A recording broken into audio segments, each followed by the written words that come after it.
Because karma's good. Like if you helped Carol get put on and she gets a $60,000 raise and gets to move back to San Francisco where her family is, that's just putting good into the world. This portion is like with me, so I think this is when you need to get selfish. Like you need to ask your question. Hiring is guessing, firing is knowing. Like you gotta go fast. That's how you get shit done. That's how you figure stuff out. This is the television, and the television is the radio. So 4Ds, motherfuckers. So this is a time where I think you just kind of go really selfish and ask your direct question, so. So I'll start. So, we're in the training manual space, documentation, SOPs. Yep. And the biggest problem we have is messaging and how to make it urgent. Because small businesses want to do anything but sit down and just write out all their processes. And I feel like a chameleon with the elevator pitch and trying to describe what we do. So I'm curious on how you would hone in on a message around why a business needs a playbook, or how do you create urgency?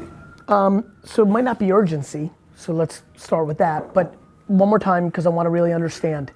You're telling an SMB that they should sit down and create a manual? Or crowdsource it with all their people, so that all their policies, processes are in one place, and they're training their new hires the same way.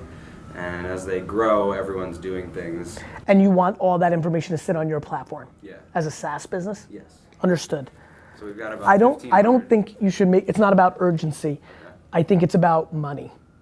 I think the way you'll get SMBs to really come in, if your message is, one of the biggest reasons I'm really good at SMB marketing is because my dad is like the cliche textbook central casting of like an SMB.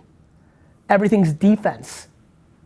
Everything's like short-term ROI. It's why they're not getting tricked into lower funnel.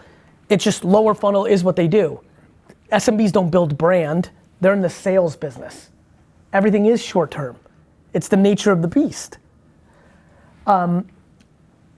So I love these questions because it's so easy for me to go into my head and be like, what would get my dad to do this? Okay. He would never sit down and do it on theory. Yeah. He would definitely not do it because it was good for his employees. He wouldn't. It's just not what he is. He would definitely do it if I could convince him that he's wasting $8,340 a year, because that's how many hours are being wasted on managers training people that they could be doing in selling.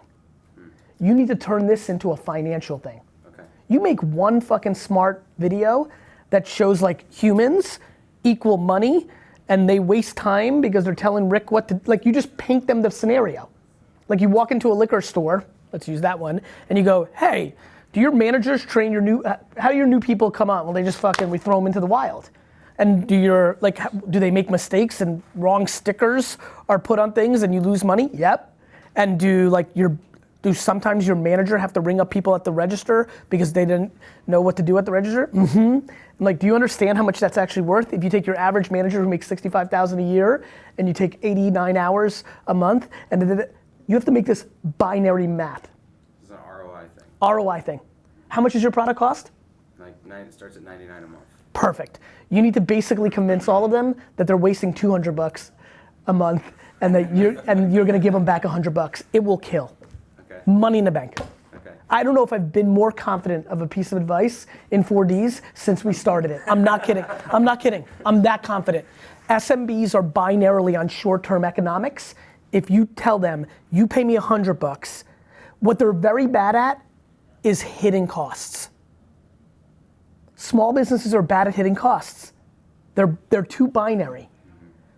They don't see the bigger picture, and this is obviously generalizing, but it's very cliche, especially when you come from zero. Cash is king, you're looking at it. And you're not saying like, Okay, so straight ROI conversation. Yep. Okay. They just don't want to give you $100 a month for something that's not gonna be used. Yeah. You gotta convince them that they're wasting $400 a month on hidden fees, on hidden costs that your thing solves for. Yeah. Okay. Like literally every one of them is training through osmosis, which is taking time out of experienced workers to just teach the new kid what to do, instead of the new kid spending a week fucking, do you understand? Yeah, totally. Okay. The other thing we're dealing with is I've done a lot of the content as just kind of a personal brand, and we hired a content manager, we hired a video producer, but we're kind of unsure on what to create content around. Is it the business or is it me? And how do we, divide that? You need to build the content around common day problems of SMBs. Through our company channel? Both will work. Those are both, I'm agnostic to that. Okay. If you start an entire series of Did You Know for SMBs, you need them to watch it. Yeah. I need them to, so just any kind of content. The reason for all of us to do content is to have somebody watch it, to then create an opportunity, whatever that may be, right? I'm secretly trying to crowdsource buying the New York Jets. You may want to get more people on your SaaS product. So I think that the place where people spend a lot of time on is the equipment, the lighting, the debate of personal brand versus logo, and what the only thing that matters is make shit that people want to watch, that you want to talk to. Yeah. Right? That makes a lot of sense for you. It's what you did. It's why it may seem unique when you tell it for them, the audience, but I so understand it. Because when you scratch your own itch, and your itch is your community, it's just perpetual. Yeah. Right? It's how you stumbled into your thing. You were doing this, and and so your job is to make the best content in the world for small businesses. Okay. Right?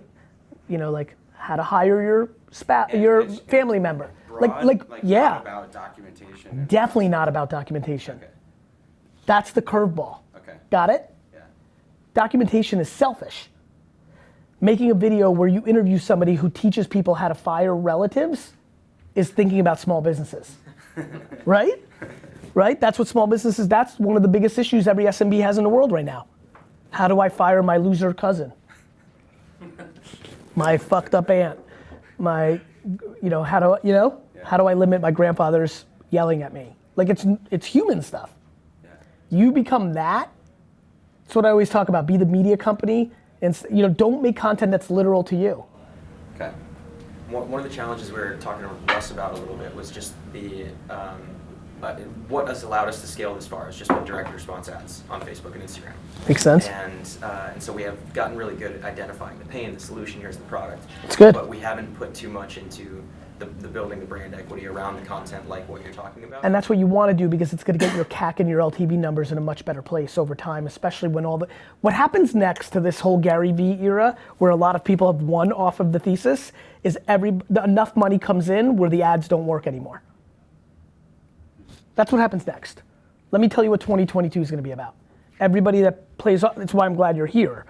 Because you're going to take advantage of the pay. It's why I'm glad you're here. You're taking advantage of the pay and you need to build brand. You guys are on the opposite spectrum. Mm-hmm. And if you don't have both, you become vulnerable. You don't get the max upside. Right. You can be more I think a lot about I've been thinking a lot about how I talk. Vulnerable isn't you go out of business. Vulnerable is you don't keep growing. And when you don't keep growing, things could happen. Maybe you're spending too much in your lifestyle based on how your business is and all of a sudden it stops growing. Then you actually become vulnerable. Those are the things I think about. But yeah, you have to build brand. I'm curious, in scaling so fast in your business, how did you make sure the knowledge transfer happens? Osmosis. Okay, so that's how it's... Yeah, so I am not as my whole company wants to use your product except for me because I'm an entrepreneur and I'm SMB. Yeah. That's why I know what you need to do. I'm real tricky for you because I don't care about money either, but most do. So it's okay that I'm all the way over here.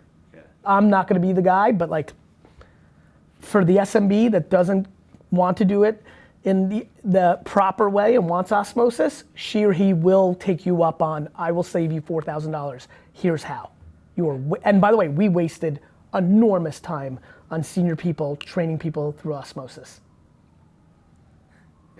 And where we started evolving into more products like you is I started realizing, wait a minute, not everybody learns like me. So I got D's and F's. And so maybe we do need stuff like this in place.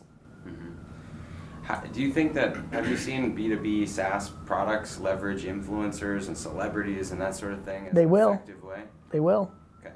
Sure. And is there some... Of course, GoDaddy ran Super Bowl commercials, Yeah. right? Right. You know, of course. Okay. That's been another difficult MailChimp, part. you know, like a lot of these like less expensive, like your products. Like with our marketing, when we really started to take off, it was like the ads we were running were just the two of us walking and talking on the street running. Keep doing that.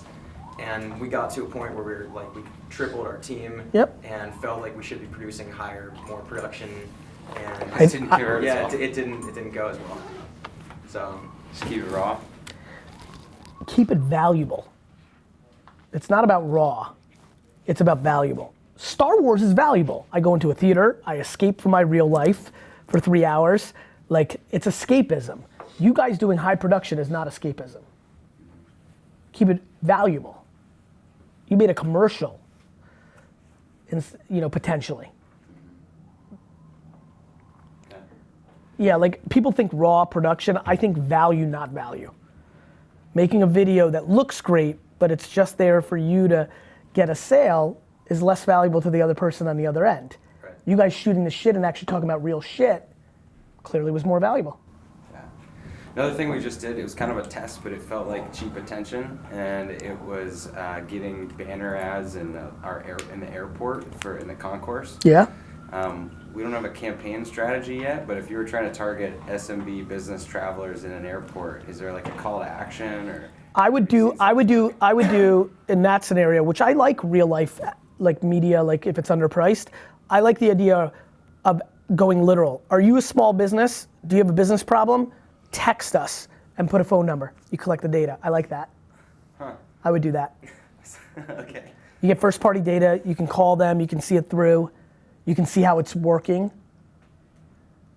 Direct response text. Maybe you make a funny little asterisk and be like, we will not save your information. Maybe you show a picture of yourself, like, you know, so you can play.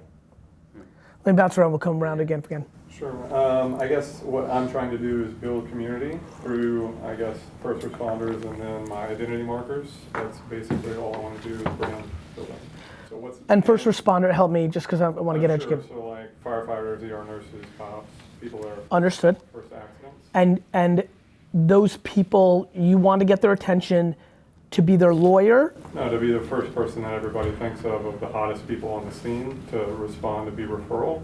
But then also the deepest relationship which you can have, which is probably mirroring your identity markers of like Aggie, Catholic, Sicilian, Irish.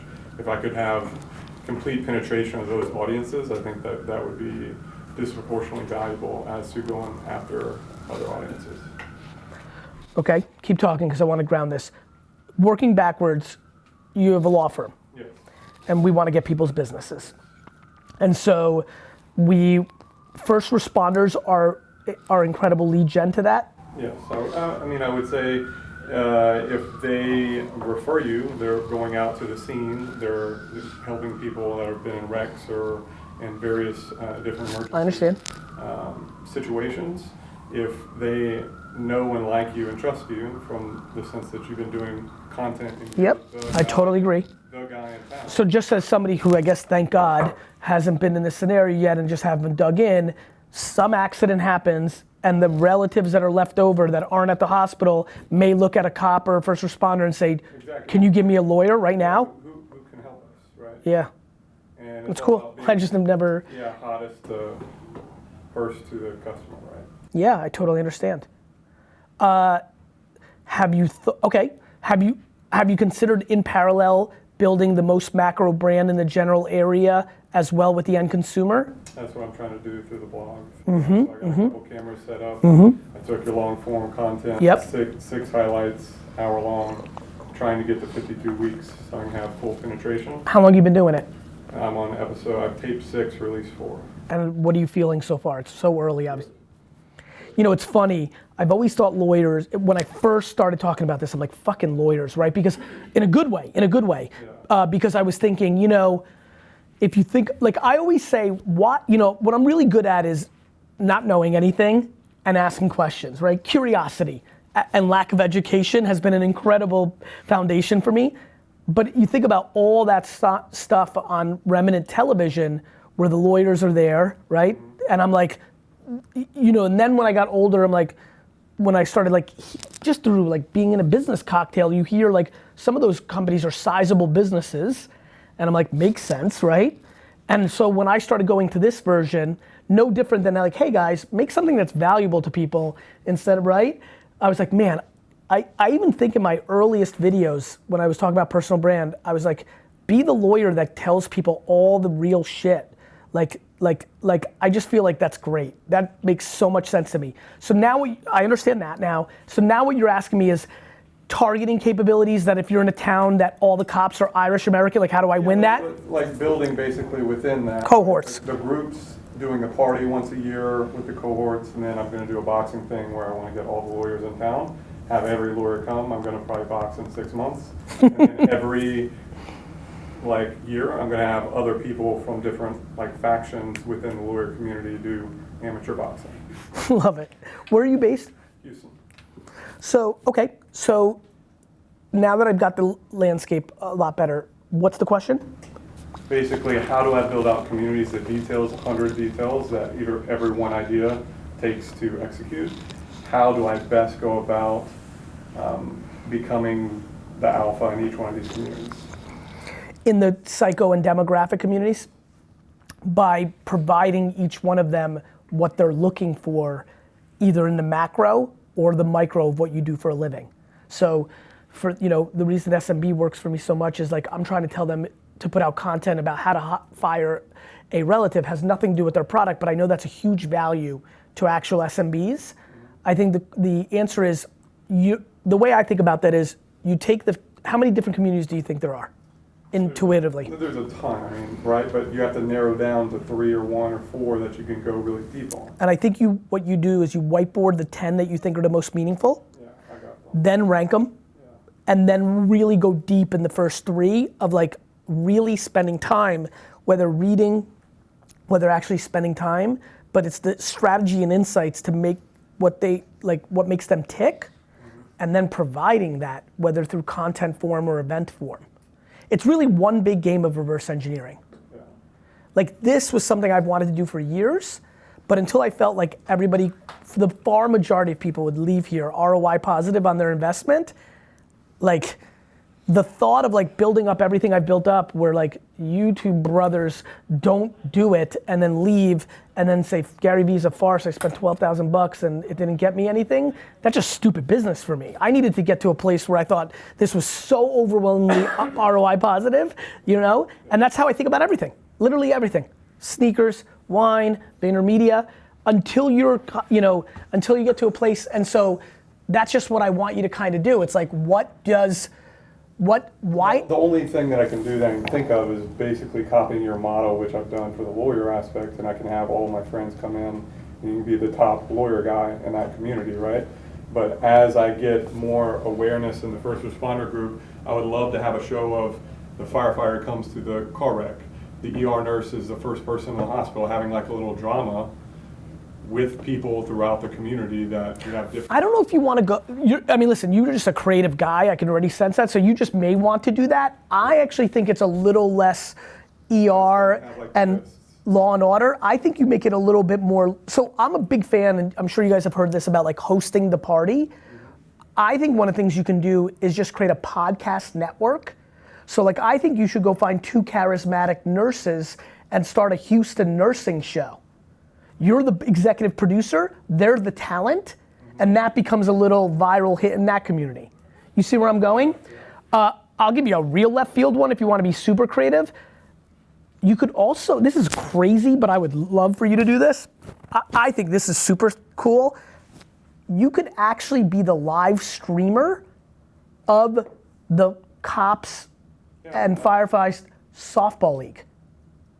What if you acted like ESPN, had 6 people with live streaming, and actually aired the softball league games? Yeah, that would be crazy. It's That's next level stuff. Yeah, if you're lucky enough and you live in one of those towns where the cops do play against the firefighters, or you could literally create the Thanksgiving game, cops versus firefighters, get a field, get a high school to support it, film it and air it live on Facebook, and own the first responders cup. You could probably get a sponsor to come over and subsidize all your fucking fees. You could literally throw the fucking Thanksgiving game every fucking Friday. Like, you see where I'm going? That's what I want to do. I want to create basically the best. I think it's a lot easier to throw. I think the best thing you can throw is a literal podcast. It's the most likely thing you can pull off is a podcast network. The next more likely thing you can pull off is actually airing the softball games or the football games. The last thing you're probably likely to pull off is creating ER. Yeah. You're not producing a show. Okay. That's hard as fuck. Scripted? It would be like interview based. That's different. That's like, different. Tell me your experience. That's different. That's different. That's different. That's different, but less reoccurring than the things. Harder to go deep on the episodes for sure. And it'd be one-off once you interview Karen. Whereas, you gotta have more people. Whereas if you're doing a show for nurses in Houston and it's just a culture of that, and it's a call-in show, you see where I'm going? Yeah. You want to create things that are like scalable. Yeah. Wine Library TV was amazing. I tasted wine, which meant I could live 400 lifetimes and never get to every wine. Right? Ask Garyvee. Think about the shows I've made. The Wine Library TV, scalable in perpetuity. I can't taste every wine in my life, not in 100 lives. Ask Garyvee, unlimited questions from the audience, forever. Daily vlog, I actually live, just film me. I never had to create. See where I'm going? Yeah. See? That's really smart. Got it? That's what you're looking for. My man. You know, we're launching Homeowner now, and we think that if you're a consumer right now, right, homeownership rate is at 64% in America. It's most been since the crash. 64% of Americans own a home. Adults, correct. 220 million people, 64%. It's the highest it's been in a long time.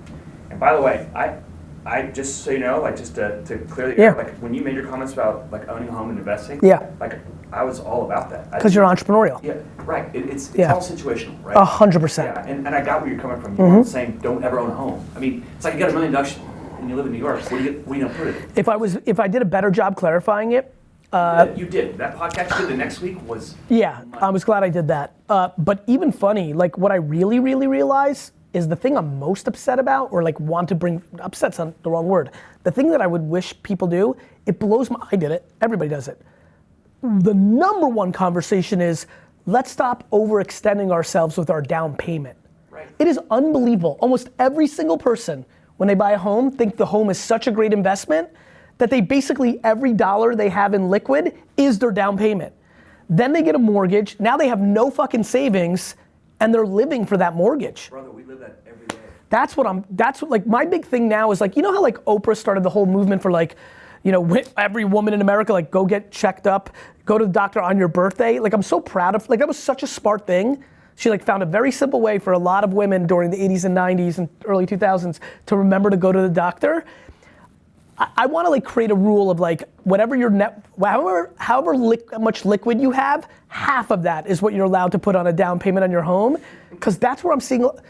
That 64 is going to be 39% when the fucking thing collapses because everyone's so overextended they can't support the mortgage when they lose their job. Well, that's you know, there's a huge misconception in our industry that you need 20% down to own a home, and that is absolutely incorrect. In fact, we think we always promote generally as a trusted advisor that you should put down as little as possible, assuming you can afford the payment, right? Because if you're renting, you're paying 100% interest to a landlord. Yes. And that's what made everyone in Europe rich, and there's no middle class. And so at least now in America, it's still affordable. It's the number one way to generate wealth. And so, you know, you don't have to have 20%. Use your cash. Cash is king. Use it for other things like investing in yourself. But if you're gonna live somewhere and you're paying rent anyway, if you're paying $1,500 a month, or in New York, $4,000. Talk to me about that perception because I'm fascinated. Most places you don't have to put 20% down? No, if you're a veteran, it's zero. If you live in the outskirts, you get an agriculture USD loan, zero money down. FHA loans, 3.5% down, which you can get gifted from a friend. And now there's even crowdsourced GoFundMe funds allowed as kind of a pilot through Freddie Mac. If you do a conventional loan, it's 5% down. The perception though comes from at 20% down, you have an 80% loan to value. You don't owe mortgage insurance in addition. I see. So everyone's trying to avoid the MI. I totally understand. But you're trying to avoid the MI by spending all your cash, then you can invest yourself in everything else in life. And so it's okay for your first home, it's okay. Your first time home buyer is 32, okay, the average age. So to get into that house is where we want people to be, because you start generating wealth for you, your family, generations to come.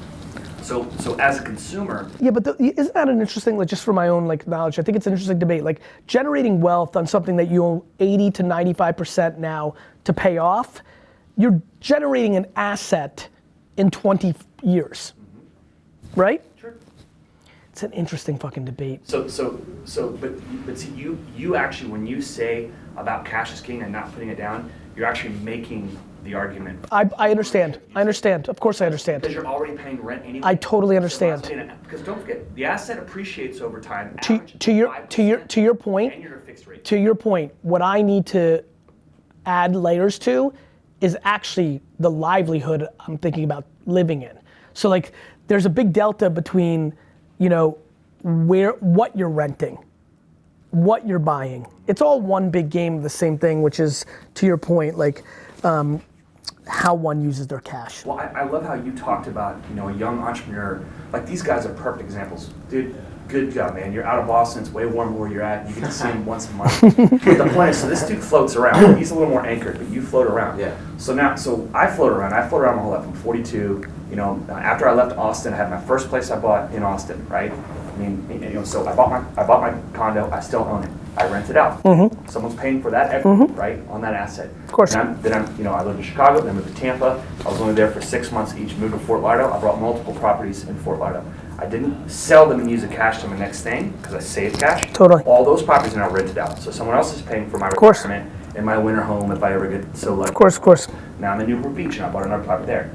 So when you have that lifestyle and you can float around, Airbnb income is now a verifiable income source for you to purchase a home as an individual. Sure. And so you touched on one of your videos about you know, maybe you don't want to be anchored down, but now the industry is evolving as well. Those that don't want to anchor down like I have, then you can just rent it out, because there's always renters. I mean, there's always a renter. I pay renter's warehouse. I pay them $80 a month. They take care of it. They send me a text. Plumbing needs to be done. You have to do it. Cool. Yeah, I totally get it. Like, and someone's paying for my wealth. I love it. You know? Go ahead. Okay, so if you're a consumer and you're trying to find, you know, you're looking at about 9.3, 9.8 different places for information when you're trying to come up with buying a home online. Okay. And so those eyeballs are out there. They're on YouTube. They're on everything you guys talked about, right? So then when you want to actually engage as a, quote, ready buyer, you know, if you ask the first-time home buyer, like, well, what do you think of when you think of mortgage, right? They'll be like, I don't know, Rocket Mortgage, right? So Rocket Mortgage is a call center in Detroit. I'm aware. That's it. So if I'm a Spanish speaker in Miami-Dade, I'm going to talk to some little white dude on a headset in Detroit to get my loan. That might not. Yeah, but Dan Gilbert's ability to get somebody who can speak Spanish is not very hard. No, not to. Of course they have them. Yeah. So that argument's not going to play. No, but the argument though is that local experts have local knowledge. It's only a local expert, right? So we want to bring this back down to the community level, right? So, you know, you're in your community. We're all deeply rooted in our community. A real estate agent or a loan originator has knowledge in their brain about their local community, like, that's a good neighborhood, that's a bad neighborhood, here's how you manage your debt, okay, I know where you work, I know where you're going, I got a hedge guy, this is the bad school, this is the good school, all those things. Yep. Those knowledge bases right there, they aren't out there in the fintech world. I understand. They're built up over living in the community for 10, 20, 30, 40 years. What the fintech companies are going to do is win the top of the funnel and then address those things underneath. That's right. But that's right. So there's a commoditization going on in our industry. Correct. It's mostly driven by price. Correct. But the difference between and brand. Correct. This is the guerrilla marketing part that I like about this. This is my whole argument. Like, you're not going to beat technology. The only thing that's going to allow anybody to survive as things get commoditized and driven down, the internet will drive everything to the lowest dollar. And you're not going to beat somebody who's much more well-funded than you. The only thing that plays is brand. Agreed. Which is why we're here. And all these fintech companies, they're not coming here. Our business is filled with old stodgy bankers, right? Like I brand myself and my reputation, as you put it, on LinkedIn. And so I put out videos of myself. I'm the only C-level executive in our industry, the only owner of a mortgage lender that's literally talking about like, hey, I went to this mortgage event last week and I saw Darren Hardy speak and he said this, this, and this, you know, and you know, by the way, when you're in a business meeting and it's funny how you know someone who's like, you know, grabbing their eye or scratching the nose and you know you're about to shake that person's hand, let's just be self-aware of something like that. So I don't want a little humor with that. I cannot tell you, I go everywhere and I get all these just, dude, I love your videos, I love your content, it's hilarious. It's of course. Just, you know, and so yes, so brand, that's me branding to our subscriber network. You're talking about the end user, I understand. Yeah, I need them to, they're gonna pay $4.95 a month to start. We already have about 270 subscribers. The game plan is to have 7,500 real estate agents and 7,500 loan originators within 3 years. And we think that's super doable. We need to brand to the consumer. And that's this part. This is what I'm here for this, is I want the consumer to know. So with your consumer, when you think mortgage, you think Rocket Mortgage, you might say Lending Tree because there's some branding out there, or you just might say, I don't know. And so which means then you go to Google and then it becomes a toll booth game. Your industry and many service providers for the last 15 years have been playing one big game of whoever was the layer above Google itself, won the next tier, won. OpenTable, billion-dollar company, Priceline, Angie's List, Home Advisor, this is all the same shit. Yep. Google was the toll booth. Everybody that was localized or was a big player before was emotional on why they're better than the internet. Some people got funding, won Google search, and became the fucking winners. And right now, it's clicking. They bought all the AdWords. I'm aware. Mortgage near me, I'm aware. Time. But I don't want to be necessarily search. I love all the other stuff. You can't do search. It's too expensive for you. Search. If I was Garyvee in 2000, I built on search. Everybody's like, he won on social. I won on search and email. The reason I won bigger on social, because I'm like, oh, this is the same thing. And this time I got smart. I'm like, I'm gonna invest in this shit, right? Then that's how I won. Then the next tier was, fuck it, I'm gonna do it to myself. I'm gonna become the top of the funnel because then I can fucking open a wine or a sneaker or I can open a Vayner anything and be a player. I can build a real estate brokerage right now. Vayner Realty, help you build your personal brand. That's the only thing that actually matters. And I'm gonna take a smaller cut than Remax. I'm a problem. You are. I'm aware. So that's why I'm excited about this conversation. So the economics are gonna play itself out. This is not an economic play. Brother, you've got this figured out. Play. You know what I mean? It's only that. Yeah. And so I like where this conversation's going because I think you've got the groundwork. Now let me give you the answer. Everything for you has to be building the brand in places that are underpriced that you can afford. So, step number one, giving this verbatim, you have to go hit up every single mortgage and real estate podcast that exists. Email them. I don't give a fuck if they have 8 fucking listeners. Email them and offer them as little money as possible for them to live read your commercial at the top of the podcast. And that goes for all of you. Like small business shows, lawyer show, like I don't give a fuck if they're in Denver, like shit's funny how it actually trickles down. So you need to win podcast pre-roll because I think it's grossly underpriced because nobody knows what it costs. So that's huge. YouTube videos targeted against search queries from Google. The place where Quicken and OpenTable and all those guys haven't gotten to yet at the scale that makes it impossible for you is YouTube pre-roll based on search query on Google. If you then can use your personality or whatever else you come up with, whatever your Geico or MetLife is, right? MetLife decided to use Snoopy, Geico decided to every 6 months do something funny. If you have that as a pre-roll, you know, Gary Vaynerchuk goes and looks for home or whatever terms are important in your world, but then goes watches a Jets video on YouTube, but Google has both sides of that funnel and you're pre-rolling and you're like, are you in the market for a home? I'm like, I am. Before I watch that Jets video, that's another play that will absolutely work for you. But most of all, this is for all of you as well, becoming the media company, you become the toll booth, you become Google instead of being the second tier. That's why I built Garyvee. Because this is all going to Alexa. This is all going to, I mean, this is how it's gonna work. Hey Alexa, I need a mortgage. Amazon's the problem.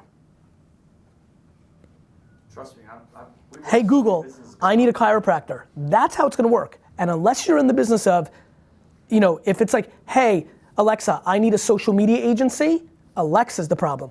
Hey Alexa, what's VaynerMedia's phone number? That's the difference. That's all that's gonna be left. That's all that's gonna be left. Will it get to your industry? Will it get there fast enough that you give a fuck financially? But in the end, that's the world. Brand, nothing else. That's what it is. That's what you have to do. That's why content matters. That's why building your personal brand matters. Building your company matters. Content, content, content. Because that's your only leverage against highly funded, multi-trillion-dollar funded global companies that are going to try to get everything. Agreed. So we're branding ourselves. We're trying a couple different methods. We're starting with YouTube videos. Like for example, if you searched, you know, the 5 things you should know about being a first-time home buyer, or 6 pitfalls to avoid when listing a home. You know, so we're putting out video content. Our first wave, I guess, if you will, of marketing and building these data funnels is using Sabrina Bryan as our spokesperson from Cheetah Girls, just because she's free and she's she's a friend of ours. So, and she's got a wholesome brand. Right? Sounds right to me. We also have free and wholesome sounds great. Right? So, you know, if someone picks that video and they come in, we know they're either looking to buy a home or looking to list a home, and then we know we can filter them out on our website. So again, the idea is to give a consumer, like if you go to LendingTree, you go to Zillow, you go to Rocket Mortgage, just to talk to someone there. Just to talk to someone, you have to enter all this information. I understand. So we're not doing any of that. Smart. We're freely giving away every single I piece of information. think that's right. I think that's right. Through the ads. I think that's right. And then the consumer chooses, okay, well, couldn't agree more. Here's everyone my zip code or my... Brother, whoever brings the most value to a customer wins. Okay. And what the last generation was about was give me your data before anybody knew how much data was worth, Right. and I'll give you free stuff, and we were all pumped. I mean, you some of you were too young, but like, for real, like, it was like, whoa, 2002, 2001, 2003, 4, like, I'll give my email and name, but I get this for free instead of buying it in a magazine for $9. It was amazing. Now we understand that data is valuable. We're more reserved. We're a little more thoughtful. We'll give it. I still think we're giving it. The privacy thing is grossly overrated. We don't give a fuck. We don't. We're doing it every day. The mainstream media is trying to make us scared every day. We put all our fucking information every day. We want convenience. The reason I like yours is not so much that I'm giving up the information, I just don't want to give up the 2 minutes to fill out all the shit. Right. Time. But they do at some point. Of course. Right. When you transact, you're giving information. But the fact that you're putting it in the front, it's what I do. I give away all my best stuff for free in perpetuity, with maybe some rationale eventually something might happen. I'm playing the ultimate game of it, right? The bad version of me is I give a little and then it's really a funnel for you to pay me $4,000 a month to be in my mastermind, right? Or I'll be scalable and sell you a $197 ebook on how to do this. Those guys. We struggle a little bit with whether to brand individually one of our co-founders, or whether we should, like both. Yeah. The answer to all of you is both. Okay, cool. Because Angie's list kind of has Angie up there, both. But then she has everyone both. Up there. Okay, cool. That's okay. It's not only okay, it's a priority and my recommendation. Some people like the person, and some people don't. Thus, you should do both. Some people love the idea of like doing business with the person they see on the other side of the video. Some people like to think that it's an organization. No friction for the end user. That is my religion. Well, I don't want to dominate time. I may think of some other things, but I want to say, I just got this Samsung S10 Plus with 1 terabyte of internal memory, by the way, and it came with TikTok. And you've been talking about TikTok, and it's amazing the amount of views and eyeballs that are on that. I mean, incredible. They just happen to be 8 to 12 years old. Right. Well, 18 to 24. There's a. There is, but not like NBA is on there. Like I follow. Of course, but 18 to 24 is on Instagram. So, like TikTok is 8 to 12. Well, I'm not seeing that. Maybe not shoving my feet. No, listen. I mean, I think that. Well, don't confuse the content producer with the content consumer. Okay. Got it? You're not seeing it because people are producing, I mean, I'm producing TikTok because I want 9-year-olds to be Garyvee fans now. Lil V. I'm well, that's going fucking 5. Yeah. Yeah, I've got 4 kids. Because a 9-year-old is doing business, like I genuinely think that there's a very substantial chance that one of my biggest investment payoffs will be somebody who's 9 years old now, and when she or he is building the next Facebook, demands that I'm an investor and that I will be able to talk on stage in 21 years that my $2 billion exit on the Amazon of its day was predicated because I was making TikTok and Lil V content, and that became the gateway drug to Sarah wanting me to be an investor, and that's how I got the deal. And we want that long game as well. Yeah, I mean, like, They'll buy a mortgage. I don't understand how people don't. Exactly. I'm 43 years, like in like 12 years, I'm gonna be 55. Like, I'm gonna be young. I'm gonna be young. People don't think long term. So it's like, TikTok's a waste of time. I'm like, cool, I'll take all those customers. I'm not selling any 9-year-old wine now. Hopefully. House either. Exactly. But we will at some point, and we want that mind share. We're trying to get mind share. If nothing else, you'll see a trend in there that makes you a better creator on Instagram. People don't see hidden value. It's like this hidden cost. People are too literal. That's what they said about social media as a whole. The reason nobody went into social media was it was for kids. That's what Facebook was. Facebook literally was made fun of on a daily basis in real business because I was in real business for being for kids. Now it's only for 60 to 80-year-olds.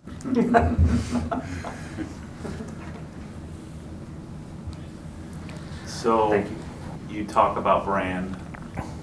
I'm confused about the right hook aspect of it. Good. So I'm building brand, and I provided solutions to people, solutions they can buy what I'm using, but I haven't, we talked a lot about earlier this morning about, advertising and taking advantage of the opportunity. What's your take? I mean, how do you manage so brand real versus- quick, one thing is it's working. Sure. I think you might be thinking, I'm gonna give you a different perspective that I think you're gonna enjoy. I think you should amplify your jabs, not your right hooks. That's it. So spend money on the jab. Because the jab I do, people buy the stuff and I don't even talk about it. It's magical, right? You're more Larry Holmes than you're Mike Tyson. Me too. Which I'm cool with that, right? Me too. Larry Holmes held the title longer than Mike Tyson. Second question, building a media team, Yes. not knowing. That first part really resonated with you, right? Yeah, You got it? I got it. You're done. You're set. You properly thought about amplifying, because I'm getting goosebumps. Advertising comes synonymous with selling. So you were like, fuck, okay, I'm gonna spend money. In general, I don't like throwing right hooks, because I'm so good at chat, right? You're like, fuck, what am I gonna do? Isn't that fun? I'll get 1 out of 100,000 comments that says, You sold "Sounds out." like You're selling. Yeah. Dude, I still get And mad it, about like, that. gets I get me. it. I'm like, I get it. shoot. I'm the same way. That's why I wrote the fucking book. Yeah. I literally thought about it so much from 2007, 8, 9, 10, 11. I finally got to, what's ironic about jab, jab, jab, right hook was on paper, it seemed like I was trying to help all the people who are always selling, which I was. It's like, slow it down, like a little romance, Ironically, it ended up helping more people that were all jabbing. You and I are probably unique in the fact that our jabs, back to Larry Holmes, are so effective that we win. There's a whole group of people who just give, and they actually have to ask. And they were scared to ask. A lot of people aren't natural salespeople. A lot of people are scared to make that move. It was really funny to watch it play out. I absolutely thought it was gonna be all those guys, be like, slow it down, a little romance, right? Like, give value. It ended up being a bigger breakthrough for people that were giving value, but not making any money because they didn't know how to ask. It's interesting. Anyway, you're gonna kill by amplifying jabs. Because you're clearly bringing value. Brother, the only reason you're selling so much stuff is because you're bringing so much value. I get that. So I want you to make more people see the thing that you're bringing value in. Yeah. I spend all my 80% of my ad money, unless I'm selling sneakers or wine, just because I'm learning. Plus, I have a unique life where I have to use myself to understand certain things that I have to use for the agency. So I'm even doing things that I don't necessarily want to be doing, like selling wine and sneakers at some level, because it helps us so much with Vayner. Because my clients care about selling product. But I spend almost all my ad money on the content that organically shows me it's doing best and brings the most value. And then I spend my own money to help more people get value because I know it resonates with people. And then when you have something to sell, it turns. That's So right. Don't advertise. My in the big store. thing where I really made out, and this is where it's a little bit different potentially for what I know about you, is I don't need to sell a single thing as Garyvee because I actually run VaynerMedia. I really fucking put myself in a good spot where I have zero need to monetize my audience. So does my retail business, is that a standalone business? Yes. That's where it can get real good. Though I like what I'm hearing in the relationship you have with your audience. Seems like it's organic, seems like you're selling things you believe in. Listen, nothing is more exciting than selling something you believe in. Yeah. The second you get paid $1 million under the table to even sell the glue, that's when you're fucked. But if you're actually selling something you actually believe in, you'll fucking win. My biggest problem with people is they sell something they don't believe in. It's the thing that they've stumbled into. It's the thing that they just think they'll make the most money on. That's the thing that makes them most vulnerable super long term. If you fucking love it and you believe in it, there's a lot of things I could be selling that would make me a lot more money, you know? Sure. I love when I do like I do things I want to be doing. Like I love showing people how to, that have 20 bucks, how to like start living their life with more money. That's why I do trash talk. There's literally people that leave comments like, Garyvee, this is not gonna help you buy the jets. No shit, dick. I understand that 8 hours of my time is not making $309 is not necessarily the mathematical equation to get to the jets. But is it? Because if I help 40 million people live a much better life, if I'm $200 million short, when the time comes, can I crowdfund the last part? I think so. You got me to buy your wine, just on your free advice. I'm completely convinced, but when the time comes, this whole country is gonna demand that I own the jets, not want it. I really believe that. I really genuinely believe that. Full penetration. Full penetration. Completely massive awareness. I still would much prefer to be capable of doing it myself because I don't like to ask, which is really a funny thing if like then I ask the whole world. You know, it's like almost like back to who I am, pulling from opposite directions. So that's what I think. Fascinating. Building a media team. Yes. Doing it yourself or hiring? Yes. Oh, I always think you should do it yourself because I always think like, I'm just a big fan of that in general.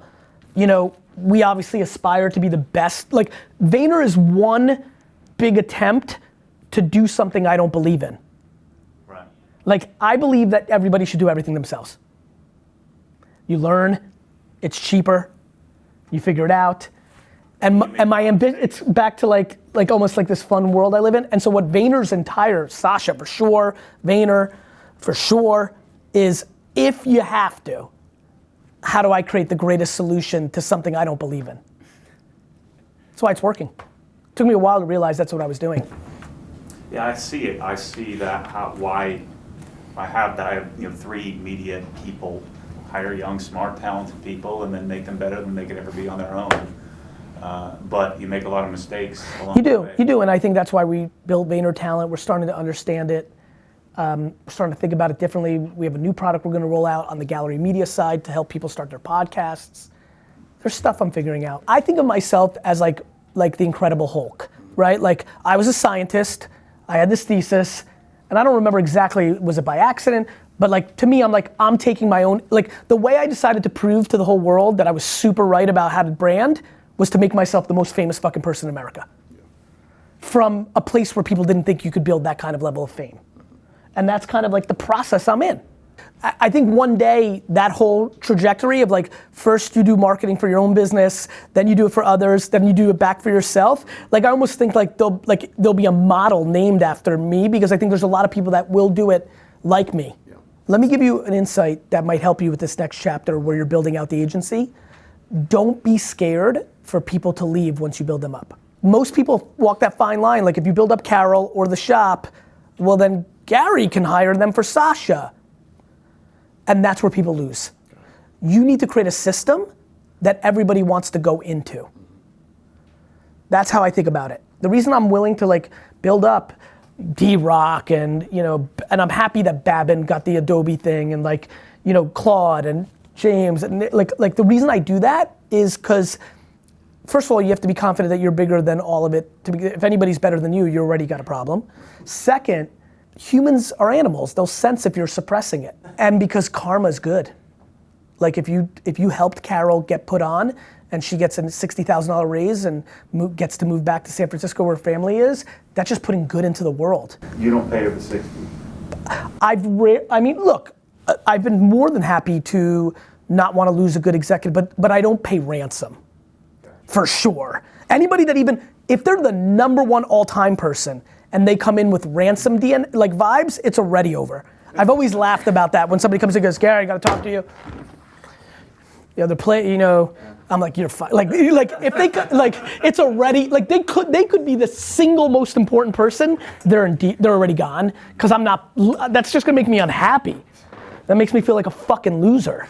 So that's number one. Number two, if they come in and say, hey, I love when they come in and try to make me part of the process. I'll overpay if you come at me correctly. Hey, I love it here. You've been such a mentor. I've got this crazy opportunity. It's hard. I've got college loans. Like I've sometimes thought somebody was a C and paid up because I like the way they came at me. And then sometimes you let them walk because you can't afford it. The Delta, and they're overrated by their association with the best. So there's a lot of people here who think they're a lot better than they are because they're associated with me. And sometimes you can't close that Delta. And you're happy for them. That wasn't like it was a little bit of a razz, but it was far more of a, I'm happy. I'm like, oh, like you're going to a competitor and making fucking 55% more because you're wearing a Vayner jersey and they need that DNA in the building. I'm happy.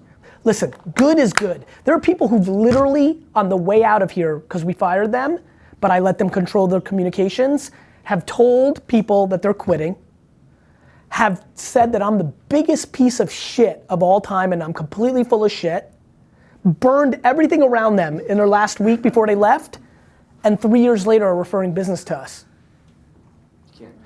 Because if you're right, if you're in a good place, you're in a good place. Of course people are gonna go to Glassdoor and tell everybody VaynerMedia sucks, or their best friend that VaynerMedia sucks when they get fired. People don't like getting fired. Who likes getting fired? Nobody thinks you're right. But over time, they get context. And as long as I am kind and my intent is right and I'm trying to do the right things, that plays out. And I'm okay with being judged, definitely by the outside, that comment, right? But even willing to be judged with people that should know better because they're right here, because they're in pain at the time.